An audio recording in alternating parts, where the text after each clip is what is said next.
through Sunday with Fox 10's John Hook. Now, when you speak out, as you're speaking out on this program, and you've got a very powerful documentary, The Third Jihad, which people should check out on the internet. It really it's a very powerful documentary in the wake of 9/11 and some of this extremism we're talking about. When you speak out in this way, how are you treated in your own mosque? How are you treated, or maybe the word is dismissed by organizations like CARE? Yeah, I think it's interesting that they don't want to deal with the issues. You get attacked as an individual, and yet my personal behaviors, my personal life has been one of conservative Islam, of praying 5 times a day, of fasting, of wanting my kids to learn the Quran, of going to mosque. So I'm not somebody that's estranged from my Islamic faith or from the love of my faith. I mean, I'm doing this because I love my faith. And yet you'll see on our website footage of a briefing I gave to Capitol Hill where Congressman Ellison, another Muslim leader in America, shows up and basically says that my message is going to be responsible for harassment or even a hate crime against his daughter who wears a hijab. And this is basically, he did everything but call me an uncle. Kill the messenger. He did everything but call me an Uncle Tom. And yet, how so? I am against political Islam, but I'm very much for the advocacy of a spiritual Islam that's not in conflict with Western society. Is that possible? Is that possible in places like Iran, Iraq, Afghanistan? Is this possible? Well, actually, I think, John, you'd find that the stimulus to create a Islamic theology that's modernized and 21st century is actually much greater in the Middle East, where Muslims know what happens when the theocrats get in control. They know what happens when the fascists like this Imam al-Awlaki and his disciples get in control, and the Wahhabis. So there are actually a lot more underground movements, of women's movements, of Muslims saying what I say, where you can't be called Islamophobic when 90% of the population is Muslim and fighting these guys. But in America, there's much less stimulus for that, so it's much easier for mosque leadership, Islamist organizations like CARE that are actually all about Hamas and not about Islam, or Muslim Public Affairs Council, or Islamic Society of North America. These are all manifestations of the Muslim Brotherhood ideology that's more about establishing the Islamic State, as we talk about in the Third Jihad, rather than actually reforming Islam and getting it into modernity. Somebody who's a colleague who has listened to you and is very interested in what you have to say, he said, please ask him this: is holy war a pillar of Islam? Absolutely not. The 5 pillars of Islam are simply pillars related to what we do with God. Belief in God, prayer, fasting, charity, and doing our pilgrimage to the source of our faith, which was in Mecca. So holy war, how does the Quran get twisted?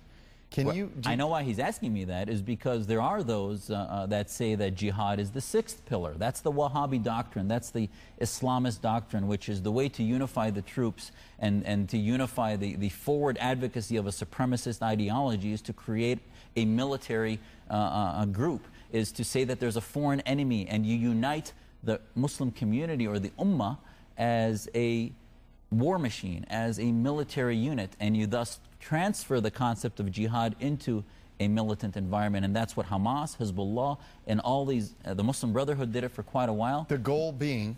The establishment of an Islamic State, a caliphate, a global caliphate that can put everybody under Islamic law, or Sharia as they interpret it. Are we at risk of being victims of our own freedoms to let imams run as they do in some of these mosques with really hateful and damaging ideology? Are we at some risk, because of our very religious freedom and tolerance in this country, that ideas are germinating in these places that cause people to act out and take other lives? You can't underscore that enough. However, remember that our greatest antidote against political Islam is our freedom and our liberty. My family and other families that escaped the Middle East came here because of our freedoms that we were able to get here. So if we start changing our society in order to try to weed out this ideology, we're going to lose the war, and you're going to lose the attractiveness against the ideology of political Islam. So we have to be careful. What we've lost that we need to change is America used to be a nation at its foundation that was very comfortable in discussing religion and the conflict of theology. And that was what used to happen in the 13 colonies, and then we formed our nation and the Constitution. So we have to get back to that discipline. Political correctness has dampened this. Exactly. Everybody's afraid to talk openly and question and say, well, why is this? Why is this?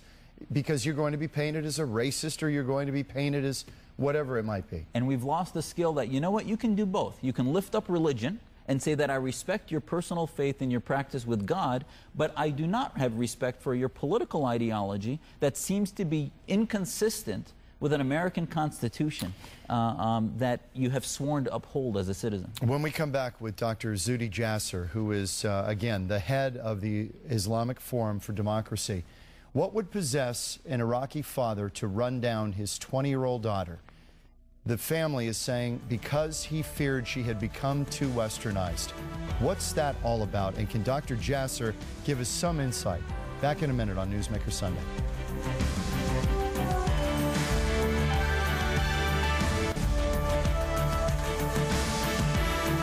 Back on Newsmaker Sunday with Dr. Zuhdi Jasser, who is the head of the Islamic Forum for Democracy, talking about what happened in Fort Hood, and also talking about, as we show tape number 1, what would possess a father to run down his own daughter. This case, now national headlines. Noor Al Maleki died of injuries suffered when she was run over October 20th by her father, who you saw in his jailhouse arraignment. She was 20 years old, the father 48. Police say he ran her over with his car because she had become too westernized. The Al Malekis had moved to Peoria, Arizona from Iraq in the mid-1990s. Her brother tells reporters that the conflict stems from his sister choosing not to follow in the family's Muslim traditions. She is married to an Iraqi and lived with him in the Middle East until recently. He said that his sister, after arriving in the U.S., moved in with a new man, and his father didn't approve of it. Dr. Jasser, is this cultural? Is this religious? What is it that would, and I know it's hard to step into the mind of a father who would run down his own daughter. But what's this all about? I mean, clearly this is barbaric, no different than the Hassan shooting we talked about. But the issue is how do we figure out what the problem was here? First of all, I've never met a Muslim that would ever countenance even anything close to what this gentleman did. However, again, if we're going to treat this is not an isolated case. There are over 5,000 girls killed by either their fathers or their brothers in the name of honor killing. Honor here to them is that you've dishonored the family, dishonored the tribe, because they have violated what they perceive to be Islamic ethics. And those would be dating, drinking, wearing a hijab or a head cover, and behaving in ways that are an embarrassment Islamically. And the issue here is I hope people can realize that this is the tip of the iceberg as far as what happens to girls in very conservative, often uneducated, militant type environments where it's not just murder. There's abuse that happens, there's shunning, there's a tribal ostracization that may happen if she ends up choosing to drink alcohol, where all of a sudden they make a judgment that she's no longer Muslim, or they make her an apostate from the faith. And that's truly a deep-seated tribal mentality that comes from the Middle East.